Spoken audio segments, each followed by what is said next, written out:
Hello, this is Dr. David Green, CEO of the Ohio Pain Network. Today's topic is, what are the best treatment options for spinal stenosis? First of all, what is spinal stenosis? It involves a narrowing of the spinal canal and pinching of nerve roots, and it's usually due to bony and soft tissue overgrowth from arthritis as we age. Usually it occurs in patients over the age of 50, and it's often seen at multiple levels, and interestingly, it's not usually symmetric. Usually patients have one side worse than the other. Here's a cartoon showing a normal spinal canal. Okay, you can see the spinal cord in here, looks great.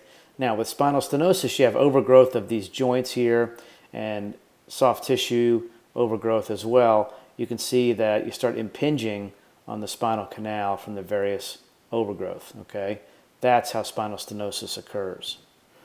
So the symptoms are going to range based on where it's occurring, but usually it's an aching pain in the buttock and legs on the affected side. It may be on both sides if both sides are affected. It may have symptoms of sciatica. In unusual cases, patients can experience leg weakness. It may be mistaken for a hip joint problem because oftentimes it refers pain into the hip joint area. Typically it's position related. Leaning forward makes the patient feel better because it opens up the spinal canal, and then the nerve roots are not as pinched.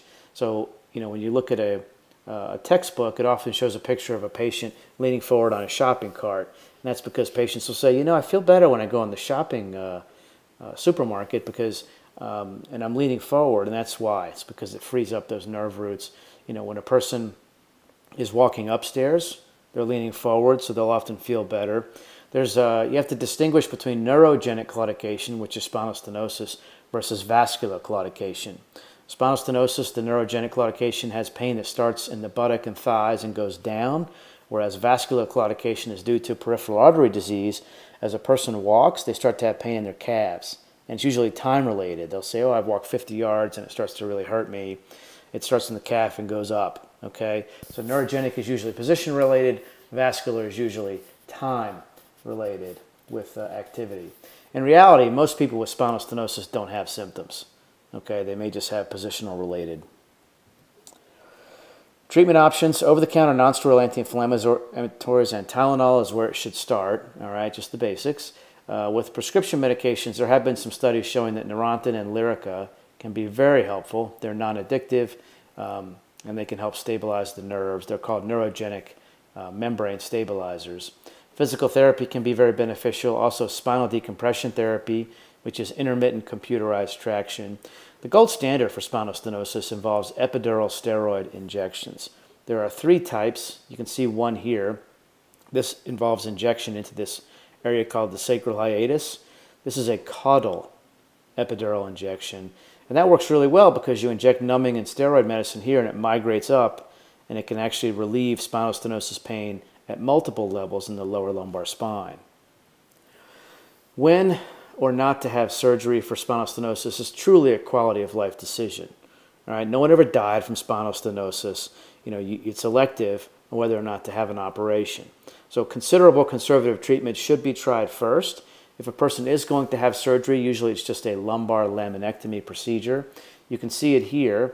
Basically, there's bone being taken off the back of the area over the spinal cord, and you can see the nerve roots here that are being freed up. Okay, so it can be the whole bone, or it could be just one side if it's just unilateral symptoms. All right, you do need general anesthesia for this.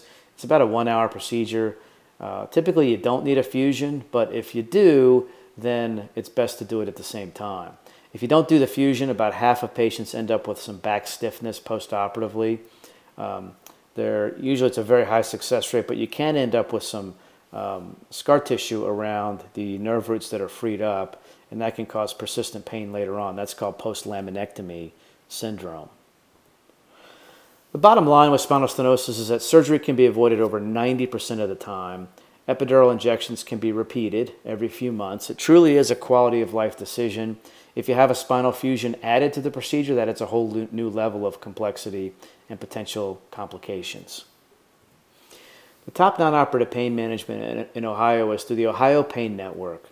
There are several clinics participating, accepting over 50 insurances, and providing over 25 treatment options with the board-certified physicians. Visit us online today at ohiopainnetwork.com And then call us for more information and scheduling at 888-466-9898. I'm Dr. David Green with the Ohio Pain Network. Your pain stops here.